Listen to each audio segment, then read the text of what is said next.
Hello, professionals, and welcome to our podcast here in the Professionals Group. And my name is Dawson, and I'm the managing member of Classic Communications, a full-service public relations and marketing company. And as I have been mentioning to all of you and some of the posts recently in the Professionals Group, we want to bring back this platform. There were a lot of people that really were enjoying these podcasts that we were doing with different members of the Professionals Group. Highlighting their views on professionalism. And I have a good friend of mine, Jason LeDuc. He is with Evil Genius Leadership, and he is going to be sharing his perspectives on being a professional. He is a leadership and business coach. And Jason, welcome to the Professionals Podcast. Thank you, Guy. It's always nice to talk to you, whether in person or virtually, and it's great to be able to share our conversation. We have a lot of conversations like this. It's great to be able to share this one with the audience. And Jason and I are friends from Toastmasters International. In my opinion, one of the greatest personal development organizations in the world. And we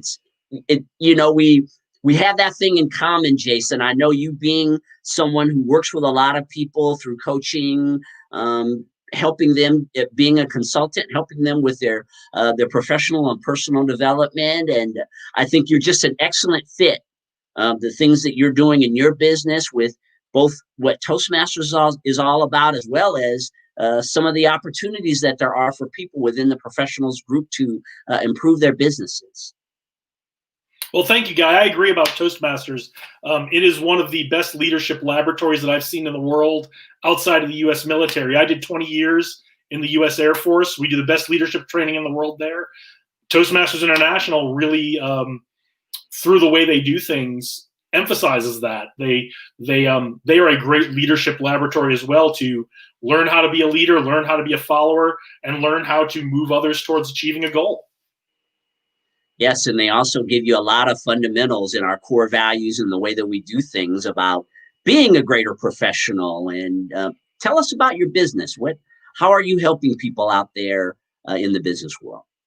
Well, professionalism is the core of what we do at Evil Genius Leadership Consultants. And the business is all about taking that great leadership training from the United States military and bringing it out to the civilian world for people to use in their small and medium-sized businesses, even in large corporations. Not everyone gets the benefit of what we teach in the military in terms of leadership. And that's just what I wanted to bring out and share those lessons with the rest of the world. And not everything from the military applies directly to the corporate world or the business world, but there are a lot of things that do.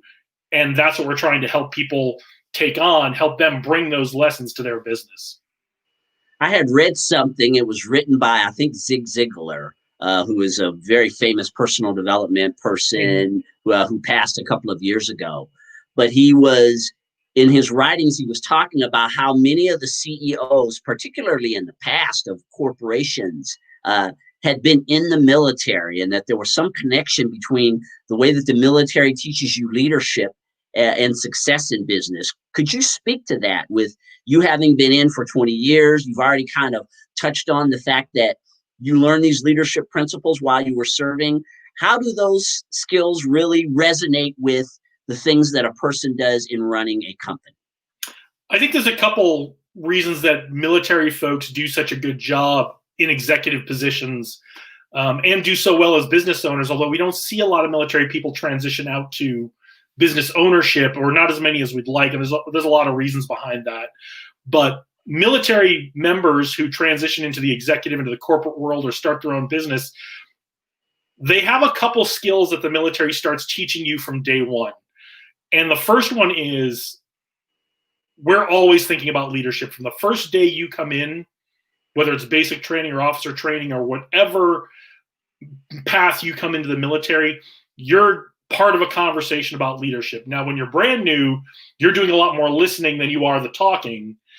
But every day there's a conversation about leadership and how are we as leaders, how are we as followers going to achieve our mission, what it is we set out to do, what it is in the military. It's about national interests and national security interests. In your business, it's about what your business is about. What is it? What is the good we're trying to do in the world with our business? Yes, we're trying to make money, but every business is solving somebody's problem. And if you're not solving somebody's problem in business, you're not really in business, whether that's a real problem or perceived problem. So that's the first thing, is what's the mission and what's that conversation about leadership we're having today to get all the group of people around us moving in the same direction to achieve that mission or solve that problem. Then as you move up in the military, you start to be given more responsibility and more authority. And these are two things that have to go hand in hand. If you don't have the responsibility, but you've got the authority, then that can lead to abuse. And we see some of that. We see examples of that in the military every so often. We see it in the corporate world a lot, of people who have a lot of authority, but don't take the responsibility seriously. And that can lead to corporate abuse. And often we see in the corporate world or in the business world, even in the small business world, we see leaders who give people a lot of responsibility, but no authority to actually carry out those responsibilities. And that leads to micromanagement. And so there's these two extremes, and we want to be living in that middle, in that balance of how much authority do I give someone and how much responsibility do I give them? How much authority do I give commensurate with the responsibility? And that choice is based on trust. And the nice thing is, as you step people up with increasing levels of authority and responsibility, we build trust between us and those people. The third thing is that as you move up in the military, and this is where our colonels and generals are, you start to think more strategically. You start to think more about the big picture goals, and you start to think about how to communicate those goals to the people who work for you. This is a really important skill for a business owner, no matter how big your business is, because as a business owner, you always need to be focused on the big picture. Where is your business now? Where are you trying to take your business? How is it growing? Are you meeting your goals with that business? You need to have a staff and managers that you can count on, that you can say, go take care of X, and you know they're going to take care of it. Because if you're thinking about how they're going to take care of it, or are they dotting all the I's and crossing all the T's, you're not going to be focused on that big picture. And so those three areas are really what I think military people, because of the nature of how we develop leaders in the military, it just sets them up for success in a corporate environment. And there were a couple of good points that you brought up there, Jason. One was about when you are assigning things to people, similar to the military, when you're in business and you start working with people, how important it is that they understand the rules and that you train. And I think that some of my experiences that I've had working with people, I've been an entrepreneur myself for a long time, and I've known a lot of people in business. People may want to have a staff, but being willing to train that staff is another story. Can you speak to that? Where a lot of people have the idea that, yes, I want to expand my business. I want it to grow. I want it to be something greater, but I'm just not necessarily that skilled at being able to train them to do the things that I want to do. And what I've seen a lot in business, and I've had my own experiences with this, is they just push everybody aside, right?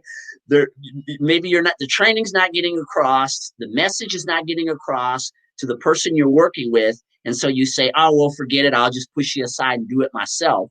And you're still paying the person at the same time while you're doing that. Could you speak to that? And that's the common answer for a lot of small business owners is, it's urgent, I'm just going to do it myself.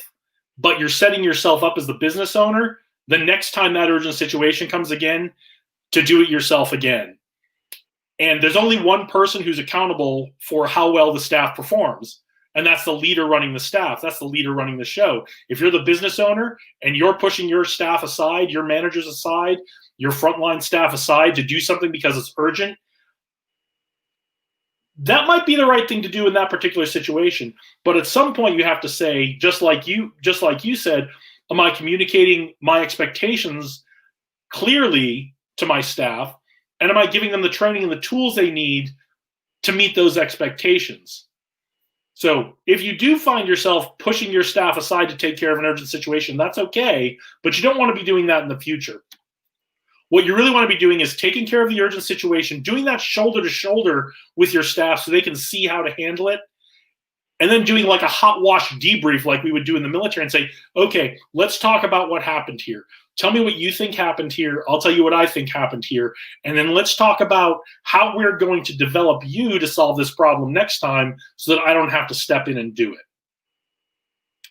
That development, whether it's training your staff on how to do their jobs or growing them into leaders who are going to start looking out for your best interests and the company's best interests, and starting to take the initiative to look for other problems that can be solved and let you know that they're solving them instead of just pointing out problems to you.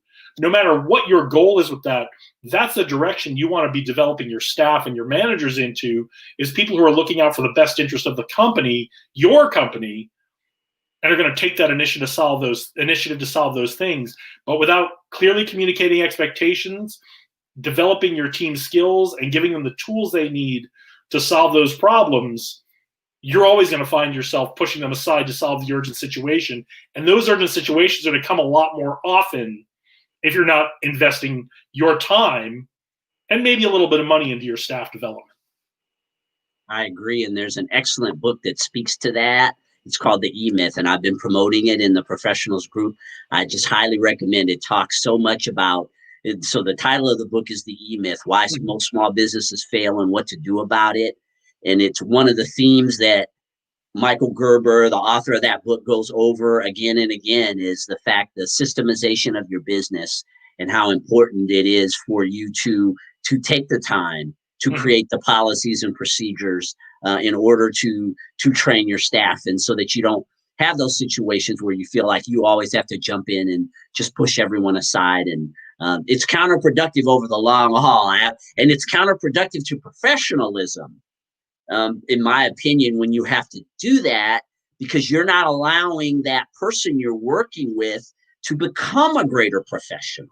Agreed. What are your thoughts on that? Agreed. Our number one responsibility as leaders is to develop the leaders coming up behind us. Now, in a small business, that means you're going to develop leaders who are going to grow, and they're going to grow to go on and find opportunities elsewhere. They might start their own business. They might go work for someone else, but that's okay, because you've been developing everyone on your team. And when someone on your team gets a great opportunity, instead of being upset that we've lost them, let's be proud that we've developed them into something where they can go on to a bigger opportunity. And then we work with the next person in line, and we've been working with them. So there's someone to take their place. People leave teams for all kinds of reasons. We always want to make sure we're developing everybody on the team to live up to their full potential and challenge them, because we're going to need them to do something someday. If you're in a business, if you want to grow your business, you might need to spin off to another location or spin off a new product or service. If you've been developing your team, you can put one of your team members in charge of that new location or that new product or service, and you can stay focused on the big picture while they work out the details. And you can develop a really good relationship and have some really good conversations and get them invested in the idea of the success of your company, because they're a key part of making that happen. How about those out there, Jason, who are solopreneurs? We have quite a few of them in the professionals group. They're insurance agents, they're realtors. They are the complete business. What is your perspective on professionalism and leadership of yourself? Because a lot of times people will say that, well, all I'm doing is I'm a solopreneur. I work all by myself. Why do I need to be trained in greater leadership? How would you, as a consultant, address that with someone? Well, nobody does anything alone. Even if you're a solopreneur, all the categories of business that you just mentioned, you don't do it alone, and you don't live in a vacuum. You have clients, you have vendors, you have other people that you answer to. And your level of professionalism is going to speak to how well you can help them solve their problem and meet their goals. So there's that. So having things like understanding your own values, understanding what it is you're trying to accomplish for your clients, living to those values, putting the client first, those are all things that are going to make a difference, because you're not doing this in a vacuum. Also, many solopreneurs, and especially the industries you just talked about, they get rewarded for greater growth in their business. Now, you and I both know you can only do so much in the time you've got in a given day. You can only do your core competency so much, right? You can only sell so many insurance policies. I can only build so many courses. I can only sit down with so many clients in a given day. If I want to grow my business, I need to have a team around me who can either do the administrative stuff, or a team I'm developing to do the same thing that I do, who can sit down with clients, who can work with clients on growing their businesses as well. So if you're an insurance agent, if you want to grow, if you want to bring in more income, more profit for yourself, you grow your team around you. And that's kind of the model that a lot of insurance agencies use. Is they grow, they bring in more agents, they spin off more offices, and they grow. But your leadership skills, your ability to develop a vision, develop a strategy that goes with that vision, and bring on the right team around you to turn that vision and that strategy into reality is going to depend on your leadership skills. And leadership is something that we don't just learn and say we're done. And it's something we do every day. And you'll find that if you are thinking about leadership and thinking about growing, whether it's in a personal or a professional sense, you'll be able to grow your network with high quality professional people around you who will also be looking out to help you with your business. In terms of professionalism, when you start working with people, when clients approach you, they want to make changes in their business, they want to make more money. What are some of the strengths that you generally see in people who are business owners? And what are some of the challenges typically with professionalism that you encounter when you first start working with them? Almost every business owner I've worked with, especially new business owners, brand new business owners who are just starting their business, they have a drive and a hustle that just can't be matched. They want to get out there and they want to spend every minute of the day doing what they're doing. The other side of that coin is that there are activities that are productive for you to spend your time on as a business owner, and there are activities that are not productive for you to spend your time on as a business owner. Before we came online live, you and I were chatting about social media and how great a tool it is. But you can only spend so much time trying to make that picture you're going to put on social media perfect with filters and Photoshop and cropping it and all that kind of thing, right? The amount of time that some business owners spend on photoshopping that picture, they could have been out there doing cold calls for an hour, or out at a networking event, meeting people, or now in the world we're in now on a Zoom networking event, meeting people who could either be potential clients or could introduce them to potential clients. So lots of energy is the strength. Focusing that energy to where it can be most productive is usually what we have to help a lot of business owners with. And we need to do that through a variety of ways. And sometimes we have to dig into the financial numbers to show them where you spend your time now isn't generating revenue or profit for you on the bottom line. Yeah, I know. I've been seeing many of your posts in social media lately. As we talked about before we came on air, you've been hyper present. And one of the things that I've been seeing over and over again is your emphasis on the numbers, and not only just the fact that you have numbers, but what do those numbers mean? What do they represent in terms of how well your business is functioning? Yeah, I always like to say I learned this when I was working on my MBA. I was part of a student-run angel investing group, and we got to decide what businesses in the Las Vegas area to invest investors' money in. And what I learned from doing that is it's not the numbers themselves, it's the story the numbers tell you. And with the right help, we can look at the numbers in your business and build that story. And the great thing is we can rewrite that story because we know what the numbers should stay if we wanted to tell us a certain story, right? If we want to have a profitable business, if we want that to be our story where we have lots of clients, lots of customers, we have lots of revenue, we have low expenses, we have a good profit margin, and we're able to do something socially conscious, whether it's give to charity or a lot of companies using the buy one, give one model, we can make your business's story whatever you want it to be. And then what we do is we say, what do those numbers have to be for that to be the story? And now we can turn that into, these are the actions we need to take to meet those numbers and those goals. If there was one piece of advice, Jason, that you could give to anyone who's in business on how to become a greater professional, what would it be? How to become a greater professional. This is what we in the military would call good staff work, which probably doesn't mean anything to anyone who hasn't been an officer in the military. It's the idea of creating fully formed ideas and then going forward with them. So what you want to do is, if you have a new product you want to launch, if you have a new if you have a new ideal client you want to go after, just taking a few minutes and thinking through, who is this client? What is their problem that they need solved? How can I help them solve that problem? How do I reach that person?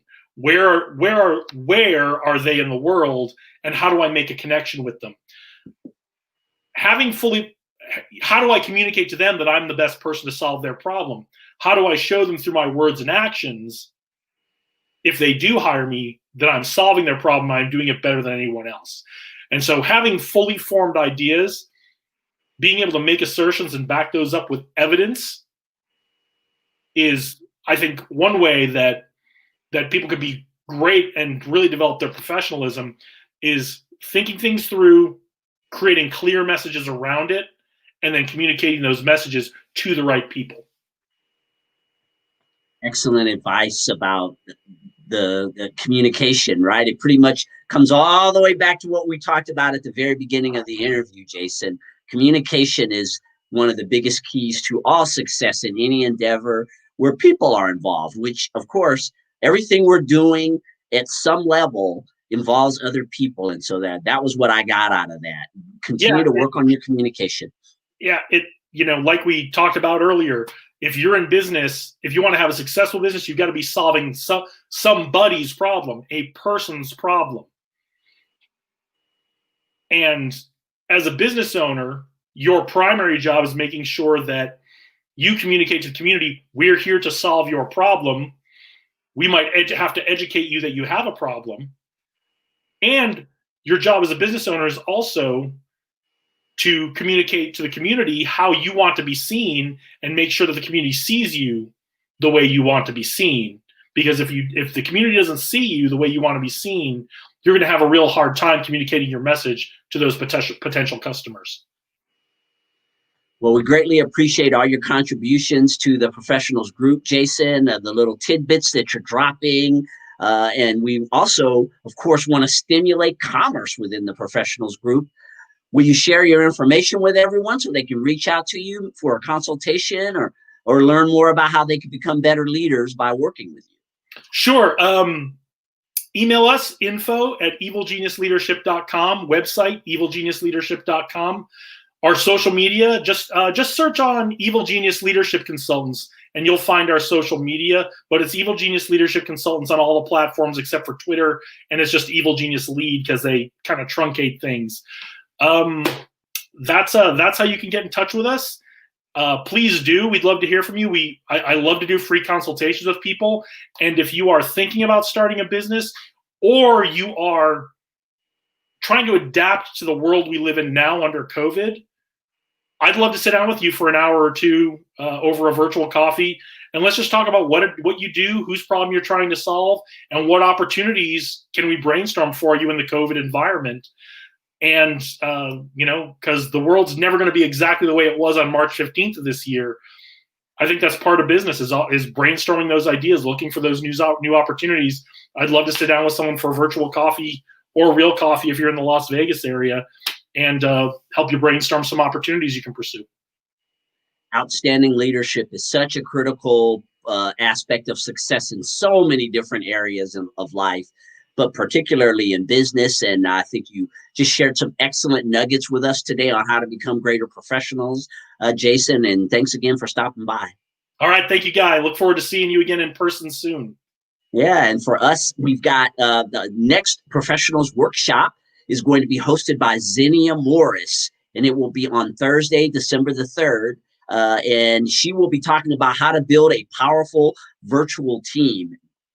We've already been talking about the importance of leadership and having people to fill some of the roles that we may be unable to fill, or just don't have the time, or maybe are not the roles that we are best suited for in terms of making money to be able to run our company. And so I would encourage you all to tune in tomorrow. The links are in the professionals group. For those of you out on YouTube who are also watching this, you can join the professionals group on Facebook. Go to the professionals lead on Facebook, and you can join. Oh, excuse me, that's incorrect. The professional ones on Facebook. That's where you would go if you want to become a part of the professionals group. We'd love to have all of you participating in the workshop.